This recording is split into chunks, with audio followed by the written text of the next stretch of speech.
विलासपुर गांव में सुरैया नाम के साहूकार का घर है। रात के 12 बज रहे हैं। सुरैया खर्राटे भरकर सो रहा है। उसके घर में चोरी करने आई स्क्विड खिलौना पलंग पर खर्राटे भरते सुरैया को जगा देती है। सुरैया, उठो सुरैया, तुमने धन और सोना कहाँ रखा है? बताओ तो मैं लेकर गरीबों में बांट दूंगी। बहुत पुकारने पर भी सुरैया नहीं उठता। ये देखकर खिलौना जोर से उसके सिर पर मारती है। बस फिर क्या था, सुरैया चौंक कर उठ जाता है और सामने हंस रहे खिलौने को देखता है। मुझे कुछ मत करो, मैं तुम्हें जितना धन और सोना चाहिए दे दूंगा। ऐसा कहकर अलमारी से गहने और सोना और रुपए निकालकर उस खिलौने को देता है। मुझे अगर पता चला कि तुम फिर से गरीबों को बुद्धू बना रहे हो तो तुम्हें जान से मार दूंगी। याद रखना, खबरदार, आगे से ईमानदारी से बिजनेस करना। इस तरह साहूकार को सावधान करके स्क्विड खिलौना गहने और रुपए लेकर वहाँ से चली जाती है। साहूकार चैन की सांस लेता है।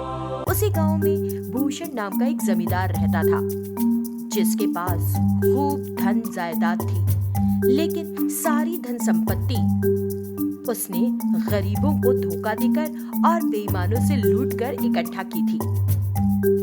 भूषण के घर के बाहर लॉन में सोफे पर भूषण के साथ सुरैया और दामोदर नाम के धनी आदमी बैठे हैं। जमींदार साहब, गांव में धनवान लोगों के घर में चोरियां हो रही हैं और क्या आपको पता है ये सब एक खिलौना कर रहा है? पता है, हम सब गरीबों को बुद्धू बनाकर जो धन लूट रहे हैं वही वो चोरी करके गरीबों में बांट दे रहा है। हाँ जमींदार जी, उस खिलौने को याद करके मेरी तो छाती धड़कने लगती है, पसीना छूटने लगता है मेरा। तुम सब डरो मत, हमारे गांव के बाहर रोबोट बनाने वाला वंशधर नाम का वैज्ञानिक रहता है। मैं उसके पास जाकर हमारी समस्या का हल पूछ कर आऊंगा। तुम सब अपने अपने काम पर जाओ, मेरे पास हर चीज का हल मौजूद है। ऐसा कहकर भूषण अपनी कार में गांव के बाहर उस वैज्ञानिक की प्रयोगशाला में जाता है और उस वैज्ञानिक वंशधर से मिलता है। मुझे लगता है कि खुद जमींदार इतनी दूर आए हैं तो कोई बड़ी समस्या ही होगी। क्या कहना है जमींदार जी? हाँ वंशी, हमारे गांव में एक स्क्विड खिलौना धनवान लोगों के घर चोरी करके उस धन को गरीबों में बांट रहा है। लगभग गांव के सारे धनवान लोगों के घर हो गए हैं। अब मेरा घर ही बचा है। बस मेरे धन और मुझे तुम्हें ही बचाना पड़ेगा। अब मुझे आकर आपके घर की रखवाली करने को कह रहे हैं क्या जमींदार साहब? आपके आने की जरूरत नहीं है। आपके बनाए हुए रोबोट को हमारे घर की रखवाली के लिए भेज दीजिए, बस उतने में ही काम हो जाएगा। वंशधर मान जाता है।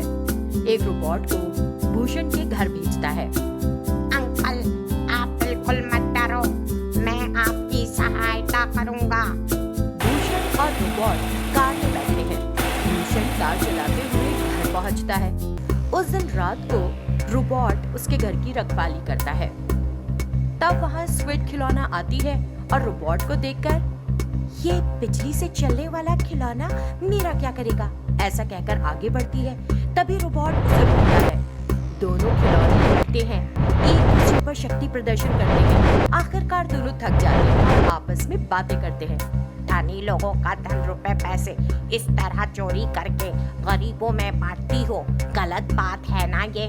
बोलो।